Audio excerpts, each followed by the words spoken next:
jibai ule vanal rem ki maral te kania CSC a hian district manager ni in Aizawl district en koltu kani meka tuntruma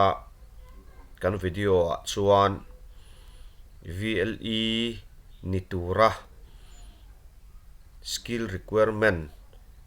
poimo pakhat TEC kanti tele entrepreneurship course kha ati dan kan en hodon ani masabera chuan cscentrepreneur.in tia hian kan lut photang kan lutanga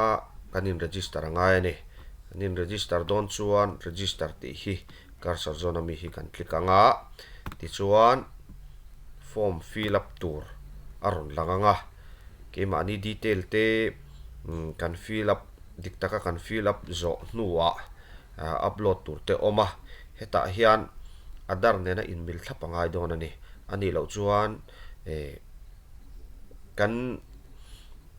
in register dona buena om dona CSC kan in register dona khan buena om theya chuwangin adar nena in dikhap angai ani ti chuan kan in register zoa SMS in emo email a emo kemani login credential TEC atana login ID le password aron thlenganga chuta chuan helaya hian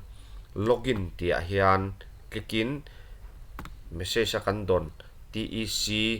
ID le password mangin kan lut don ani ti hian alo langanga ti chuan dashboard to oma e-learning ti kan click hi chuan zirtur kha om ve don ani zirtur sang sang kha ti hian PDF in oma kan han en zo nuwa exam tur kan in buat sayanga assessment ti hi kan click ang ti chuan ti tur exam tur sang sang ron oma ti chuan atala hi zone hi kan han click anga exam kan han exam don ani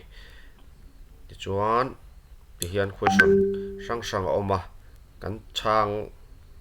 anga kan chan dik dana zirin kan passin kan fail theya chuta chuan kan pass ani chuan TEC certificate kha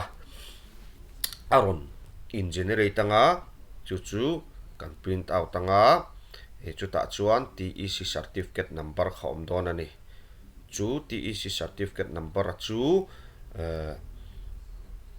CSC VLE online akan deal dona form fill up na khan type tur